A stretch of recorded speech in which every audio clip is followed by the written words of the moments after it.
Bienvenue avec nous au premier jour du Pega World, journée très importante puisqu'on a eu beaucoup d'annonces à travers le keynote de ce matin qui a duré environ 2 heures, notamment tout ce qui est agent IA. On va vous débriefer tout ça. On a commencé par Blueprint et j'ai vu par exemple qu'on pouvait avoir d'autres downloads que des fichiers par exemple. Exactement. Alors je vous en ai déjà parlé hier avec toutes les améliorations du Blueprint. Ce qu'ils nous ont montré, c'est des choses qui ne sont pas encore disponibles sur Blueprint actuellement.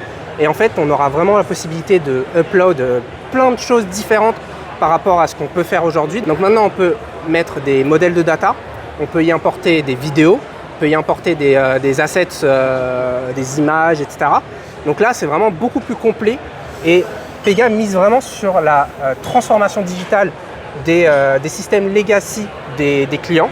Donc avec Blueprint amélioré, pour moi je l'entends comme ça, on aura cette capacité de vraiment transformer très rapidement tous les systèmes legacy de nos clients. Alors ça c'est déjà génial, l'utilisation de la vidéo pour pouvoir avoir des spécifications et tout ça. Mais j'ai vu un autre truc aussi, c'est la démonstration, l'utilisation d'agents IA.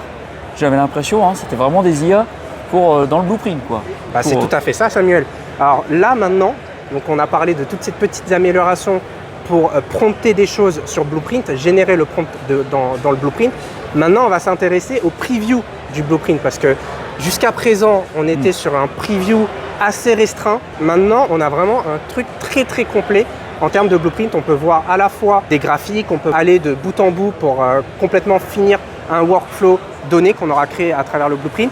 Et au-delà de ça, le Blueprint permet à présent de visualiser, de faire un cas d'usage IA agent. Donc un agent IA, c'est un agent qu'on va pouvoir discuter avec lui à travers d'un chatbot. C'est aussi un agent qu'on va pouvoir discuter à travers de notre téléphone. C'est-à-dire qu'on peut tout simplement appeler le numéro qui est affiché à l'écran et parler avec un agent virtuel.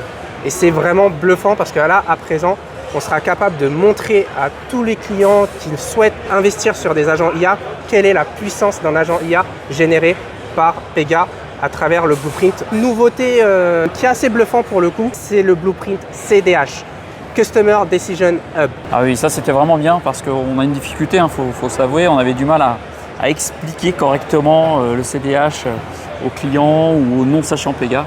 Et là, avec un Blueprint clair et en même temps précis, ça nous a permis de mieux comprendre et d'expliquer jusqu'où on peut aller, les décisions qu'on peut prendre, les choix qui sont pris pour pouvoir amener la meilleure nouvelle action possible par rapport à une interaction avec un client. Là, avec le CDH Blueprint, on est vraiment en mesure de pouvoir expliquer ça clairement à notre interlocuteur. Dernière petite nouveauté, un orchestrateur d'agents IA qui peut à la fois orchestrer des agents IA internes à Pega, mais aussi des produits externes. C'est-à-dire on peut intégrer des agents IA de Salesforce, de ServiceNow. Et ça, c'est la force de Pega Agentic Process Fabric. Donc on va pouvoir vraiment orchestrer l'ensemble des agents IA.